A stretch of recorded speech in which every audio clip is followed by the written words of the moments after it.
हाँ बच्चों, तो सल्फोनेशन ऑफ अल्केन क्या है?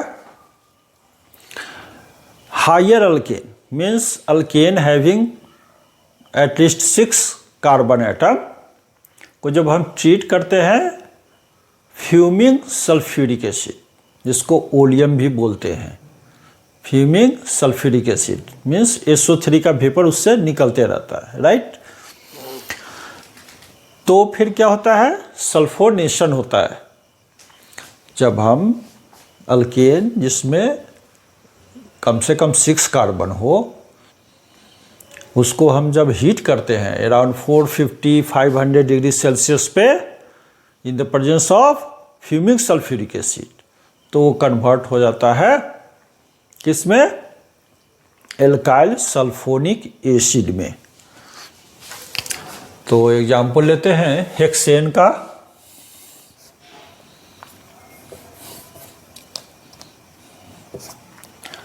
C6H40 N hexane.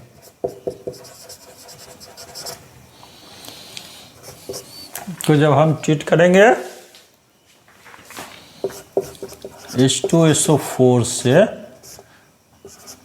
SO3 के प्रेजेंस में, SO3 यही हो गया क्या हो गया? फ्यूमिंग सल्फ्यूरिक एसिड, नहीं, और टेम्परेचर 450 या 500 डिग्री सेल्सियस। तो फिर क्या होगा? C6H13 SO3H प्लस H2O, ये है a mixture of hexane sulphonic acid will be formed. इसका मतलब क्या हो गया? Mixture of hexane sulphonic acid का मतलब ये हुआ कि SO3H फर्स्ट कार्बन पे भी अटैच हो सकता है, सेकेंड पे भी, थर्ड पे भी, फोर्थ पे भी। तो इसलिए मैंने लिखा mixture of hexane sulphonic acid will be form. अच्छा, हेक्सेन से जो लोअर अल्केन है वो नहीं देता है अनलेस अनटिल की टर्शियरी हाइड्रोजन हो। अगर टर्शियरी हाइड्रोजन है तब दे देता है। क्यों? क्योंकि ये फ्री रेडिकल मैकेनिज्म है और टर्शियरी फ्री रेडिकल स्टेबल होता है। जैसे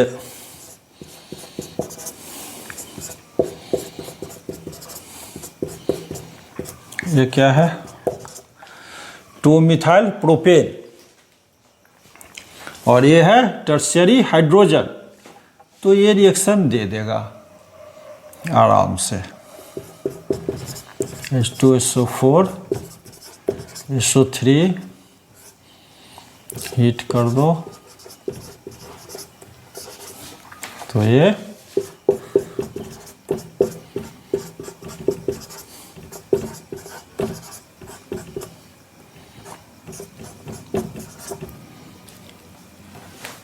तो isobutyl sulphonic acid, isobutyl sulphonic acid. तो ये इसलिए बन रहा है क्योंकि ये जो इसका मैकेनिज्म होगा तो फ्री रेडिकल बनेगा, वो 3 डिग्री बनेगा और वो ज़्यादा स्टेबल होगा। जिसको लिख डालो, फिर इसका हम मैकेनिज्म देखते हैं। इसमें फ्रेगमेंटेशन नहीं होता। नाइट्रेशन में क्या होता है? अल्केन की फ्रेगमेंटेशन हो जाती है, छोटे छोटे अल्केन में टूट जाता है, लेकिन यहाँ फ्रेगमेंटेशन नहीं होता। हाँ, ये होगा कि क्या होगा? 1 कार्बन पे अटैच हो सकता है SO3H, 2 पे भी हो सकता है, 3 पे भी हो सकता है, ठीक है, लेकिन फ्रेगमेंटेशन नहीं होगा। चलो लिख डालो, फिर मैकेनिज्म देखते हैं इसका। क्या होगा मैकेनिज्म ऑफ सल्फोनेशन?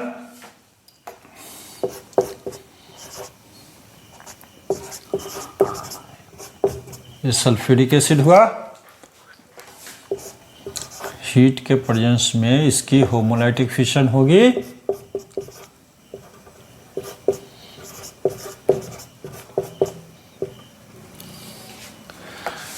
ये फ्री रेडिकल बनेगा।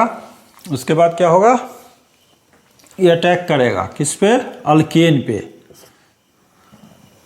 CH3 CH2 CH2 CH2, ये क्या हुआ, N हेक्सेन।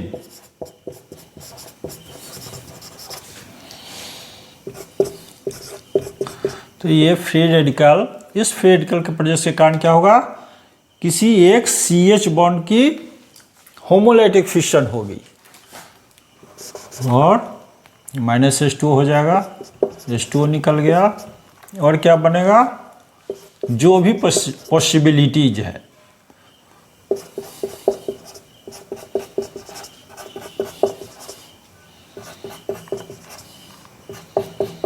ये 1 डिग्री फ्री रेडिकल बना, ये भी पॉसिबिलिटीज है।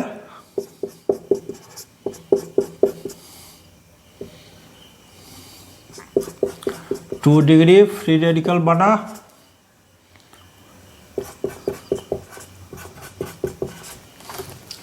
क्लियर है। अब क्या होगा, SO3H अटैक करेगा, SO3H फ्री रेडिकल, ये यहाँ पे अटैक करेगा, यहाँ पे अटैक करेगा।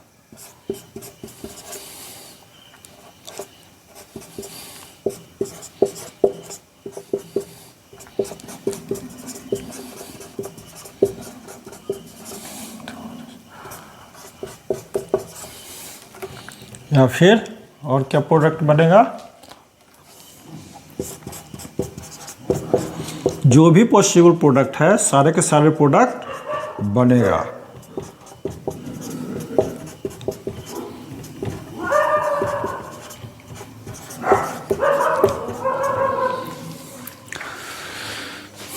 हेक्सेन सल्फोनिक एसिड, नहीं, हेक्सेन 2 सल्फोनिक एसिड बन गया। लोअर अल्केन की सल्फोनेशन नहीं होती है, कारण क्या है कि फ्री रेडिकल लोअर अल्केन का स्टेबल नहीं होता, इसलिए कार्बन अल्केन जिसमें कम से कम 6 कार्बन हो वो सल्फोनेशन रिएक्शन देता है। और अल्केन स्टेबल कंपाउंड है, उसमें केवल CC बॉन्ड और CH बॉन्ड है, वो हाईली स्टेबल कंपाउंड है, कोई फंक्शनल ग्रुप नहीं है, इसलिए कोई भी रिएक्शन कराना होता है तो हमको हीट करना पड़ता है जनरली, तभी वो रिएक्शन करता है। तो और यही नहीं, जो सल्फोनेशन का जो रिएजेंट है वो सिंपल सल्फ्यूरिक एसिड नहीं बल्कि फ्यूमिंग सल्फ्यूरिक एसिड, जिसको ओलियम भी बोलते हैं, हम यूज करते हैं। This is all about the mechanism of sulphonation of alkane. Clear है, इसको लिख डालो आप।